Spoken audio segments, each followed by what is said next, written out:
नमस्कार। राष्ट्र सह्याद्री के हिंदी संस्करण में आपका स्वागत है।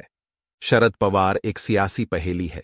इस बात का एहसास उनके विरोधी तो क्या, लेकिन साथ वाले भी बड़ी सावधानी से रखते हैं, क्योंकि पवार जो कहते या करते हैं उसका मतलब समझने में लोगों का काफी अरसा निकल जाता है।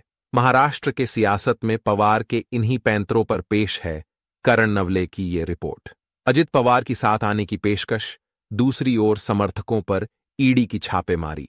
प्रधानमंत्री नरेंद्र मोदी के कार्यक्रम में शरद पवार की खुद की मौजूदगी और उसके बाद पवार चाचा भतीजे के बीच गुप्त बैठक ने शरद पवार के नाम के इर्द गिर्द भ्रम का माहौल पैदा कर दिया है।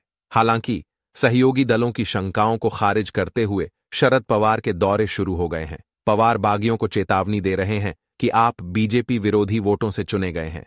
जो लोग पवार को अपना पिता और भगवान मानते हैं उन पर जवाबी सभाएं करने का दबाव है।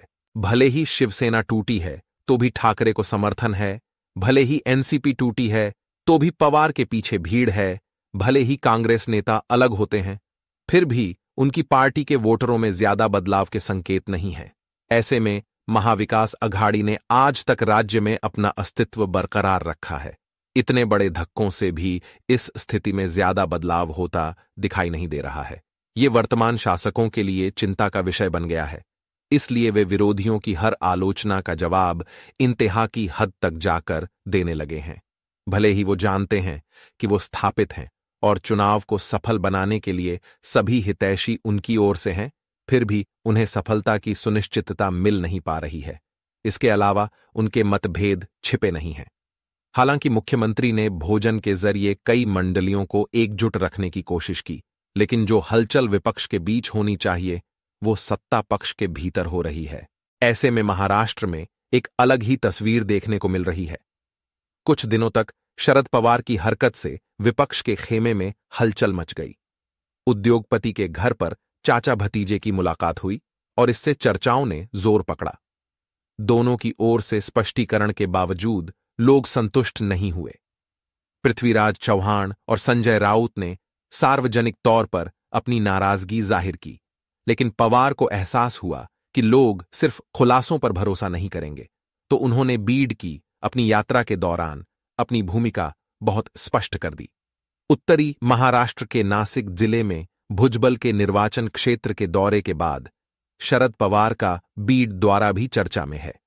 जब धनंजय मुंडे समेत पार्टी के बड़े नेता चले गए तो पवार पुराने पूर्व विधायकों की फौज के साथ मैदान में उतरे हैं। खासियत ये रही कि इस दौरे में युवाओं की काफी भीड़ थी। उन्हें एक ऐसा व्यक्ति भी मिल गया जो धनंजय मुंडे का विरोध करेगा। उन्होंने जिले के क्षीरसागर परिवार के एक युवा को नेतृत्व भी बहाल किया। अब यह संघर्ष उसी स्तर पर पहुंच गया है जैसा गोपीनाथ मुंडे के समय था, लेकिन इस बार युवा मुंडे पर पवार और एनसीपी की छाप है। पहले तो उन्हें पवार की आलोचना का जवाब देना मुश्किल लगा, लेकिन भुजबल के बाद लगता है उन्होंने भी उत्तर सभा कराने का फैसला कर लिया है। हालांकि ये मामला उनके लिए उल्टा पड़ सकता है।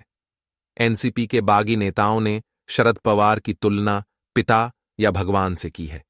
उनका कहना है कि ना ही उनकी फोटो हटाई जाएगी और ना ही पार्टी का नाम बदला जाएगा। ऐसे में अगर वो जवाबी बैठक में खुद पवार की आलोचना करने लगेंगे तो अपने पिता को उल्टा जवाब देने की भावना उनके खिलाफ काम कर सकती है। चूंकि 2019 में इस बात की पुष्टि हो चुकी है, इसलिए यह तय है कि ये उत्तर सभा विफल होगी। भुजबल ने एक बार बाला साहेब की आलोचना करके हार के धनी बने थे। अब येवला के सुरक्षित निर्वाचन क्षेत्र में उनका दोबारा इम्तिहान होने जा रहा है। अजित पवार ने शरद पवार को उम्र दराजी का एहसास दिलाया, लेकिन कुछ समय बाद उन्हीं के आशीर्वाद के लिए जाना पड़ा। इसलिए वलसे पाटिल ने सावधानी से बात की। अब इस बार पवार ने धनंजय मुंडे पर वैसा ही वक्त लाया है।